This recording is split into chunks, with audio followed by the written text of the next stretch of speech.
Hello and welcome back to my channel. This is a tutorial to knit a basic drop shoulder sweater. You can use any yarn and knit any size you like. I'm going to share the exact stitch counts and measurements I'm working with, but also give you the tools to modify the pattern for different sizes. I'm going to leave the instructions in the description of this video in case that is helpful to you guys. I'm working with Isager yarn in color 10 and 4.5 millimeter needles. I also used 4 millimeter needles for the ribbing. I used the longest pair of needles I have. So I used 45-inch long needles, and then you'll need a tapestry needle, scissors, and stitch markers as well. The first thing I did was knit a gauge swatch and measure a sweater that fits me. I modified these measurements to come up with the final measurements of my sweater. There are 4 measurements that are super important for the body of your sweater. So you're going to want to measure the total width, the shoulder length, the collar width, and the arm width. So these measurements will allow us to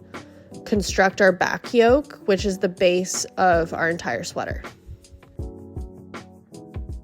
After measuring the gauge swatch, I know that 17 stitches is equal to 3.9 inches and 25 rows is equal to 3.75 inches. These ratios will help me convert the measurements of my sweater into stitches.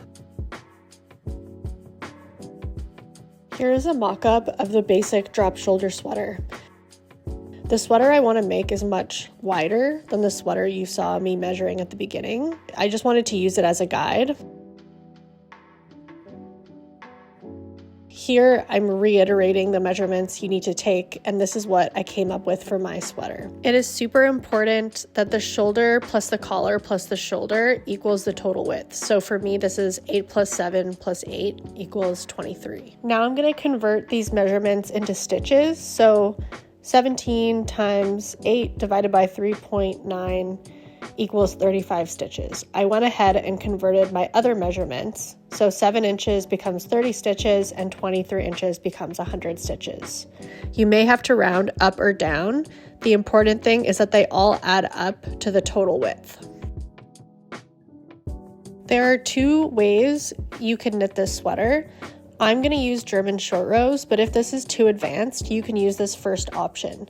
So what you would do is cast on your total width stitches. For me, that's 100 stitches. And then you would knit a rectangle that is 10 inches in length. So that's my arm width. The second option, which I'm going to show and demonstrate and what I did for this sweater, uses German short rows. I recommend German short rows because this will mimic the natural slope and curvature of your back and shoulders. And it also adds extra length at the center back without widening the body. And this will prevent pulling at the back. For the German short rows, you also start by casting on your total width stitches. So casting on 100 stitches. And I'm going to show exactly how this is going to work, but you cast on your stitches, you kind of jump into the middle of your cast on, and you knit these short rows that create a trapezoid shape. So that's what's creating this slanted line, which really helps the fit of the sweater and it makes it a more natural fit. If you're choosing option 1, you cast on and then you just knit back and forth, creating a rectangle. So the short row option, it adds about 3 inches to the center back, and then you would knit flat, which I'm doing 10 inches for my arm width. So I'm going to knit flat for 10 inches. I start by making a slip knot and casting on. I'm going to cast on 100 stitches, which is my total width stitches.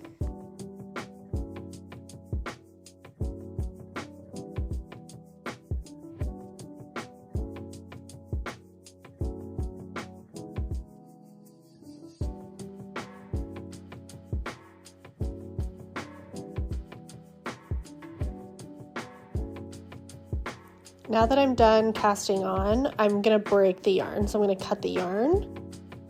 I'm also moving everything over. So the side that has the 2 pieces of yarn hanging down, I'm going to take the other end and move it so that it's on the other needle. I'm moving everything over so that the yarn is on the other needle.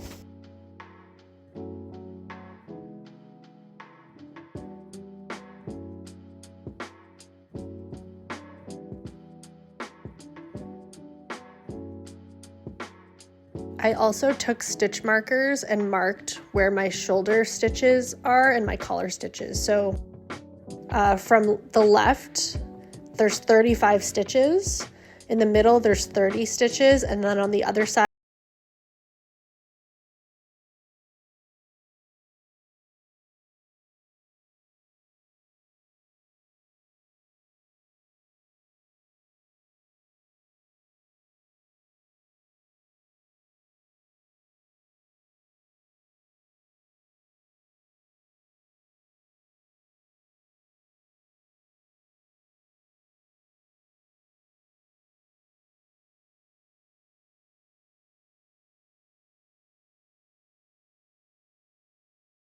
my stitch marker, I just removed the stitch marker and I'm gonna add in new yarn here.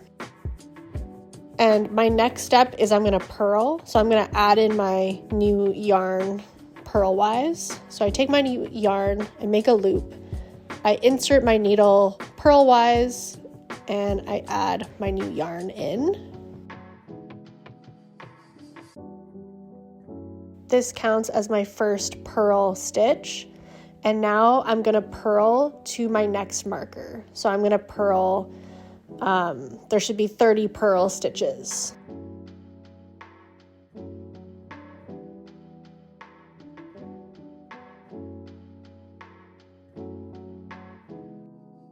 Now that I've gotten to my next stitch marker, I remove the stitch marker and now I turn. So this is my first turn. So I have to do something called a double stitch because the yarn is on the wrong side.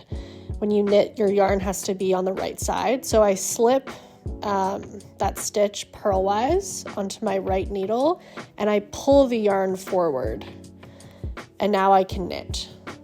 So now I knit to where I joined in the yarn. So I know where I joined in the yarn because there's a clear, I can see that that's my first purl stitch. So I'm gonna knit to where I joined in the yarn, and then I'm gonna knit 3 more stitches. So this is the general pattern for the short rows, is you knit to your last turn, and then you knit 3 more stitches, and this creates the diagonal lines that I showed you in my diagram before. So I got to where I added more yarn in and now I knit 3 more stitches. So 1, 2, and 3. Now I turn again. And I do the exact same thing. I slip purlwise, I pull the yarn forward and around because now I'm purling. And I purl to my double stitch, which is where I turned last, and I'll show you what that looks like, and then I knit 3 more stitches. So one way to count how many turns you've done or where you are is by counting the stitches at the end. So I started with 35, so now I should have 32 stitches at the end. And now I'm gonna knit, that's my double stitch right there. I'm gonna knit to 3 past my double stitch. And it's called a double stitch because when you pull the yarn around, it creates 2 legs. So now I purl to my last turn. So this is what it looks like when you knit through your double stitch. So it looks like 2 legs. You need to knit through both of them as if it's 1 stitch. So I put my needle through both and purl through both legs. Now I can knit my 3 more stitches, and then I turn, I repeat those steps, and I'm gonna keep repeating this until I have 2 stitches left on either side. So this is my last right side turn.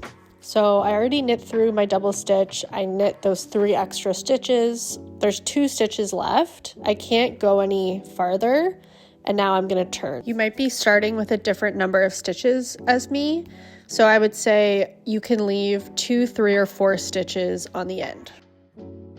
And if I look on my other side, there's 5 stitches there, so after I knit those 3 stitches, there's gonna be 2 stitches left, which is good. It needs to be symmetrical.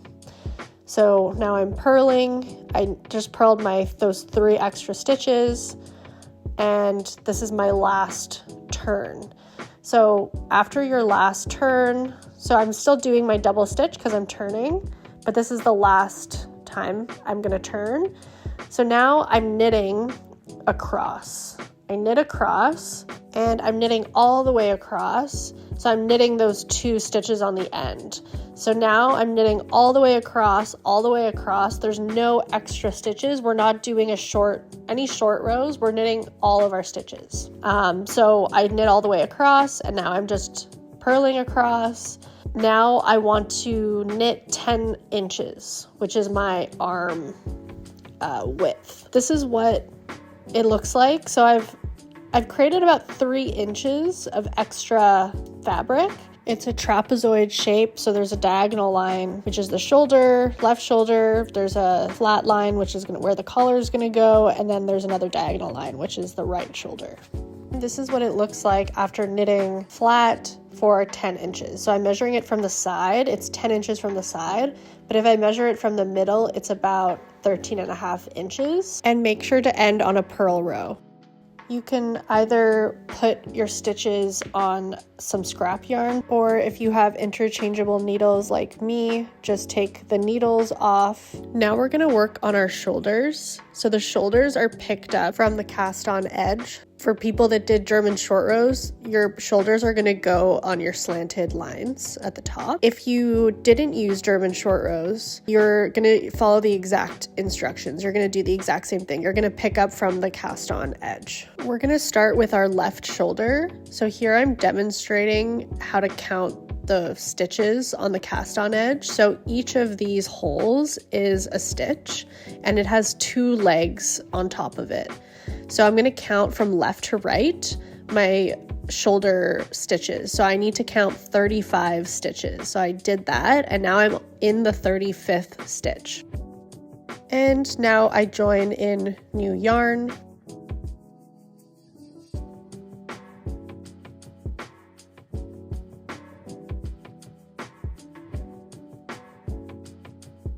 And I'm going to pick up stitches from right to left. So I insert my needle, I wrap the yarn around my needle, and I pull through.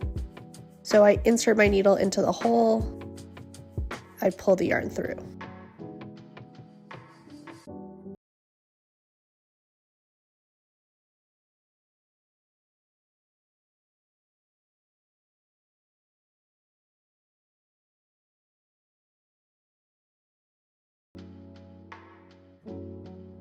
And make sure you have the right number of stitches. So for my shoulder stitches, it's 35 stitches. Now we're going to work our shoulders. So how it works is there's a flat part. So we're just going to knit back and forth, knit and purl rows. And then there's a curved section that forms the hole where the head goes. I think a good width for the shoulders is between 3 to 4 inches, maybe 5 inches. By just measuring how big I want the hole for my head to be, I think I want my straight section to be 2 inches and my curved section to also be 2 inches. So I'm going to turn over because of the yarn is on, because of where the yarn is, I have to start with a purl row. So I'm going to do 1 purl row and then alternating knit and purl rows. I'm doing that 5 times. So I have a total of 11 rows.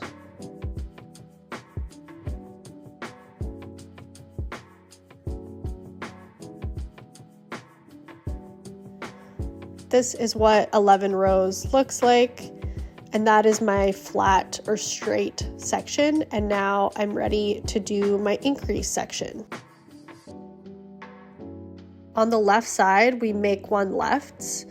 So the pattern is knit 3, make 1 left, and then knit to end. So this is my make 1 left. And once you get to the end of this knit row, you just purl across. And I'm going to repeat that 5 times for a total of 10 rows.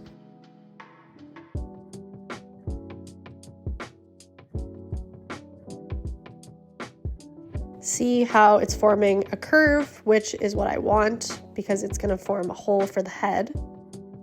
And now I'm purling across.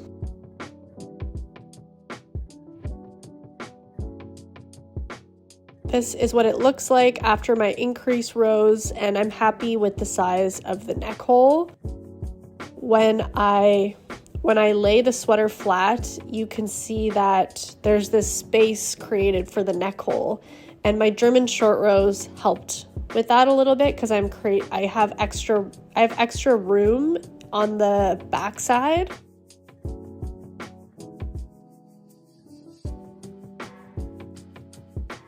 We're gonna break the yarn on the left shoulder and we're gonna move to the right shoulder. And I'm gonna transfer my stitches onto some scrap yarn because I have to use this needle on the other side.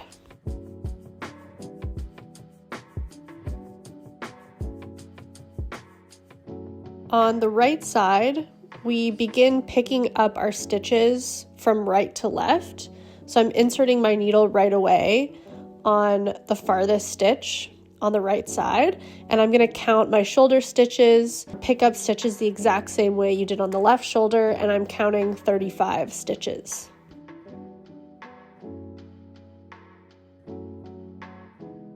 The flat section of the right shoulder is worked the exact same way as the left. So purl across and then alternate knit and purl rows 5 times for a total of 11 rows. Now I'm ready to work the curve section. So I knit to the last 3 stitches, I make one right, and then I knit 3. Just logically, this makes sense because we want the curved part to be around the neck hole, which is on the other side. And we're gonna make one right because we're on the right side. I repeat the knit and purl rows 5 times, just like I did on the left side. And this is what it looks like now that it's done. Now we're going to join the right and left shoulders. And I'm going to do this by knitting across. I'm going to increase again on the right side. I'm going to cast on new stitches. And then I'm going to work on the left side. I'm going to increase again and I'm going to knit to the end. So this is how, if you aren't starting with 100 stitches like I am, and you're working with your own measurements, how to calculate the number of stitches you need to cast on. So I started with 100 stitches. I have 35 on each shoulder and 30 in the middle. And then I have this curve section, which were my increase rows. So I added 5 stitches on either side. You may choose to do more increase rows or to do more space for your shoulder, but however many increases you choose, take note of that. So that's +5 and +5. And now I'm gonna knit across, increase, so I'm gonna add 1 over there. I'm gonna cast on my stitches, and then I'm gonna add another stitch on the other side, so +1 on the left side, and then I'm gonna finish knitting across. So I want the front yoke or the front side to have 100 stitches on it. So what I do is I just need to see how many stitches I need to add up to 100. 100 minus 35 minus 35 minus the 5 on either side that I added, so minus 10, and then minus 2 because I'm adding one on my last round or my last row, and that equals 18. So I'm going to cast on 18 stitches. Whatever your total width is that you started with, you want to get back to that total width stitch number on your front side. I'm knitting across, I'm doing my make one right, and then knitting 3 stitches.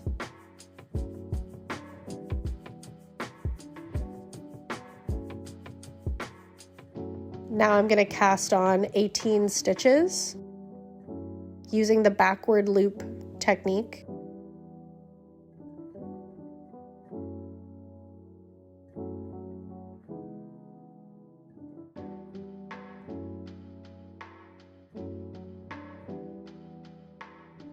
Now I'm ready to continue onto my left side, but I need my needle to be on that side. So I had to thread my needle through the left shoulder and take the scrap yarn out.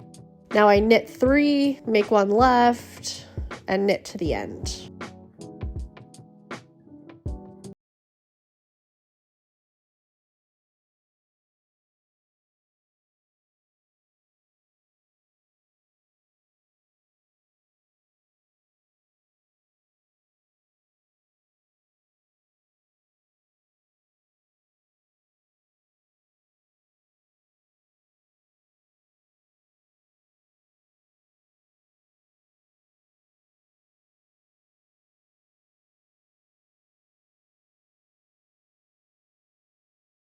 alternating purl and knit rows to knit flat stockinette. And I want to knit until I reach the edge of the back yoke, because we're going to join the front and back once it's long enough. Once the front yoke is long enough, we're going to join the two together under the armpits. I calculated that this would be 10 inches because there was 10 inches for the arm width on the back yoke, like that edge is 10 inches. I ended up knitting 11 inches, and this is measured on the edge of the front yoke from where I picked up stitches, like how I'm showing right here, because I just found that fit better. I suggest that you knit your front yoke and then try it on and see how well it connects under the armpits, because that's what you're going to do next, is connect them under the armpits.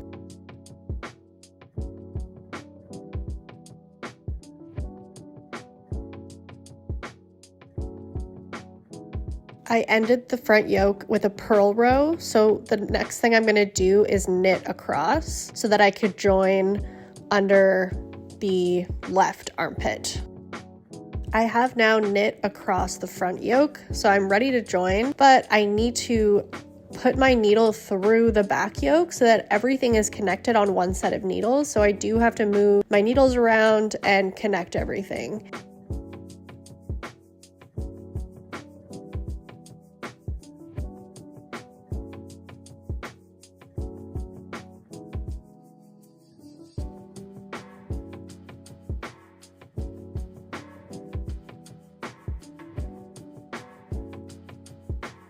Now we're in the easy part, so we just knit across the back, and now we're working in the round.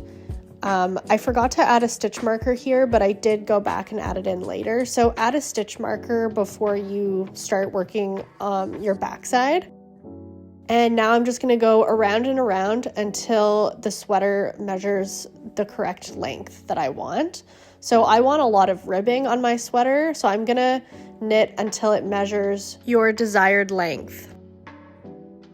And that's going to be measured from the center back. I'm joining now the back to the other side of the front under the right shoulder, and I didn't do anything special, I just knit. So there isn't anything special that you have to do. And this is me adding in my stitch marker after a few rows and realizing I forgot it. This is what it looks like after joining in the round, and I'm really happy with how it's fitting. So definitely try it on at this point.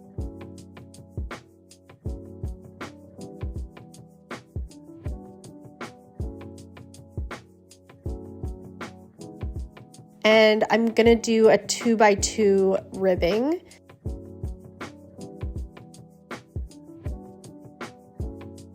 Quite a bit of ribbing. If you don't want to do as much ribbing as me, or if you want to do a 1x1 ribbing, it's up to you. Need to mention that if you want to do a 2x2 ribbing, the total number of stitches you have has to be divisible by 4. Definitely try it on and know that after you block it, it might grow a little bit in length.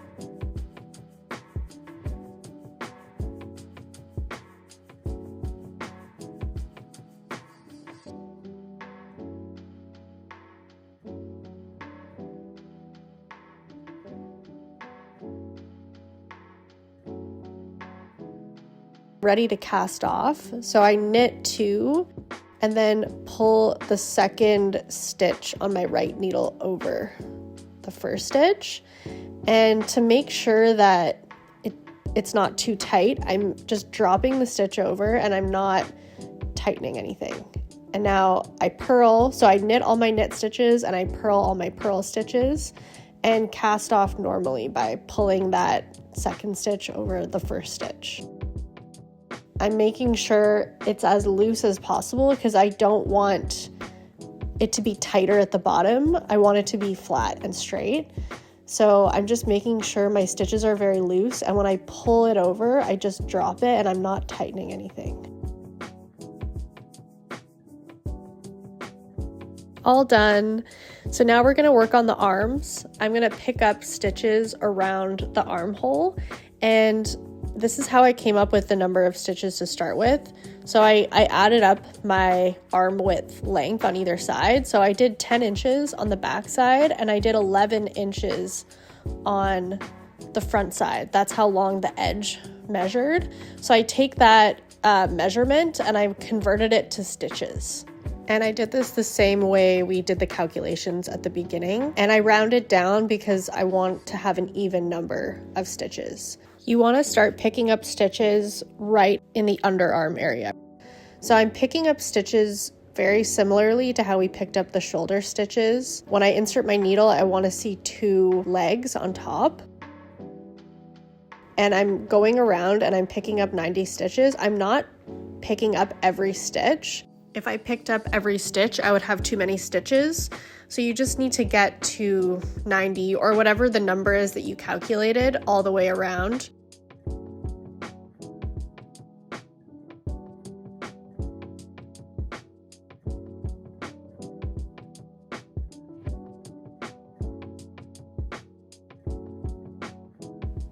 I'm using the magic loop technique, so I didn't move to smaller needles. I'm still using my long needles.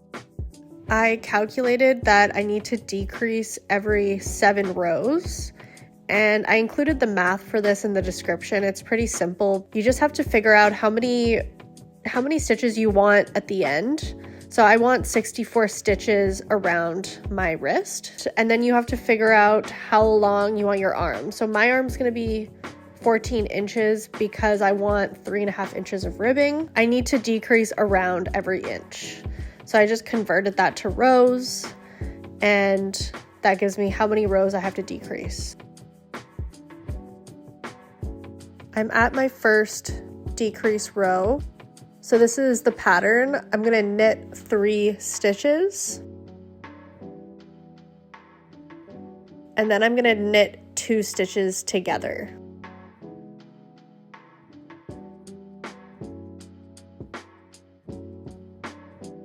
And I just knit those 2 stitches through the front loop as I normally would knit. And I'm gonna knit all the way around. And when I come back around, I'm gonna decrease on the other side as well. I'm gonna stop when I have 5 stitches left, and then I'm gonna knit 2 together through the back loop. That's my decrease. And then I knit the last 3 stitches. So it's symmetrical. So every decrease round, I subtract 2 stitches. When I first started knitting, I would put stitch markers at every decrease round so that I could count the decrease rounds. But I find the knit 2 together through the back loop, you could easily see them. It looks like a twisted stitch. So I just count those, and I want 13 decrease rounds over the length of my arm. And I'm just finishing with a 2x2 rib, exactly like how I did the waistband of the body. And it's important that your number of stitches that you end with, if you're gonna do a 2x2 rib, is divisible by 4. I sometimes miss a stitch or, make a mistake, and I think I had to do like an extra decrease at the end just to make sure the 2x2 rib looked nice. And it's not a big deal to do that. I make mistakes in my knitting all the time, and small mistakes, nobody knows that they're there. I bound off the sleeves the same way I bound off the body, so I'm not going to show that, but it's exactly the same. And now we're ready to move on to the collar. So I'm going to pick up stitches around the collar, and I'm going to do something similar to what I did for the arms. Is I want my collar to be 16 inches. So I'm going to convert 16 to stitches. When I did this, I got 70 stitches, but I'm actually going to round up to 72 because I'm doing the 2x2 ribbing. I need a number that's divisible by 4. And I'm going to start picking up stitches at the center back, the exact same way we've been picking up stitches this whole time.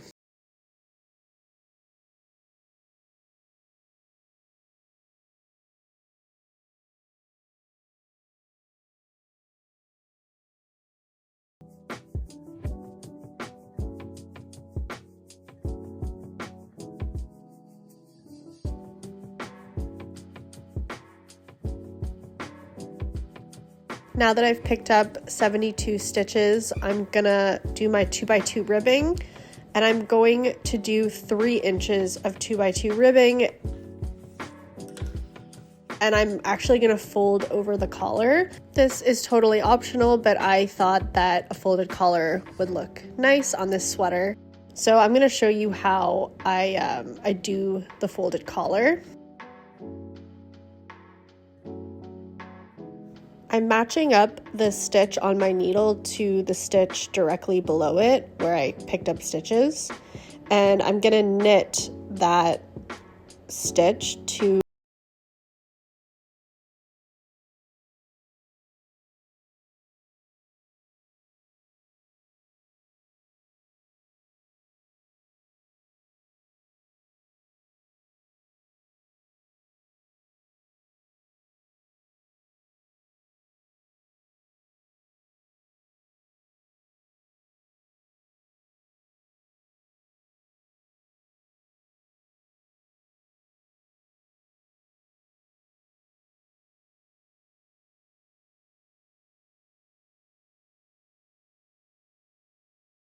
cast on edge, so I transfer it over to my left needle and then I knit those 2 stitches together.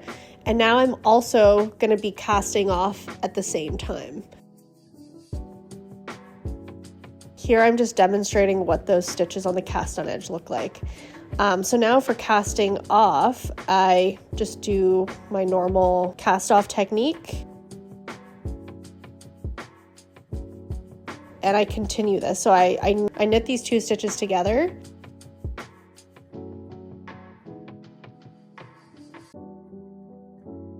And then I cast it off.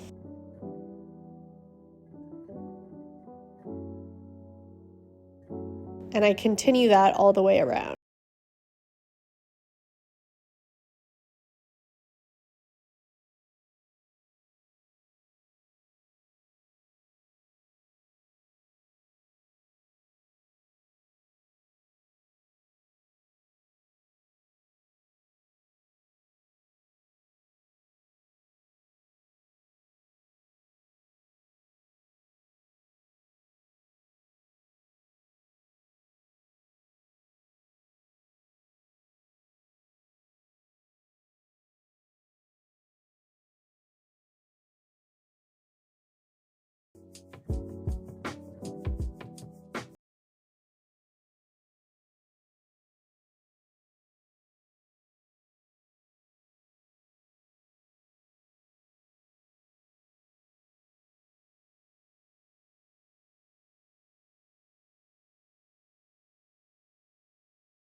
And this is what the rolled collar looks like when it's done.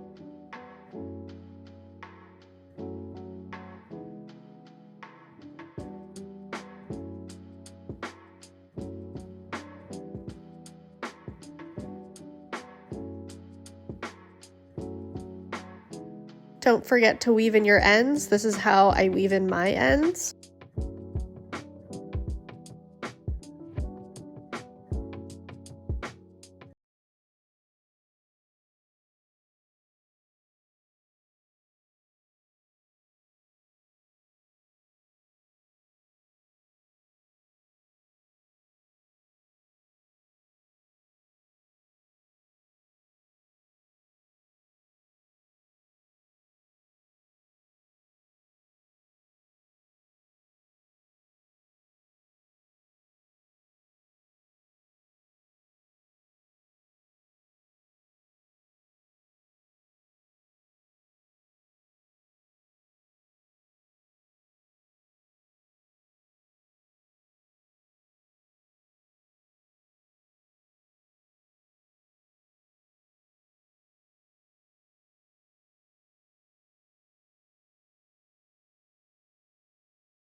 Now I'm blocking in some lukewarm water and some soap. I'm just leaving my sweater there for 20 minutes. It's so important to block your knits, especially if you're using natural fiber like I'm using here. This is a blend of wool and cotton. Blocking relaxes all the fibers and tells the yarn that it's fabric now and it needs to act like fabric, which fabric has like a certain drape. So when I tried the sweater on before blocking it, it looked a little crazy. It really needed to be blocked, and I'll show you soon what it looked like.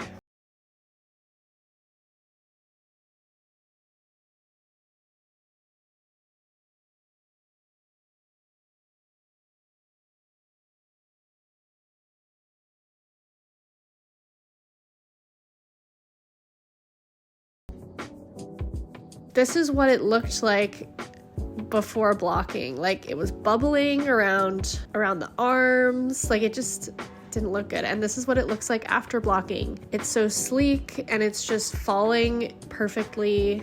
I'm super happy with how it turned out. If you enjoyed this tutorial, please subscribe for more, like the video, comment, and thank you so much for watching.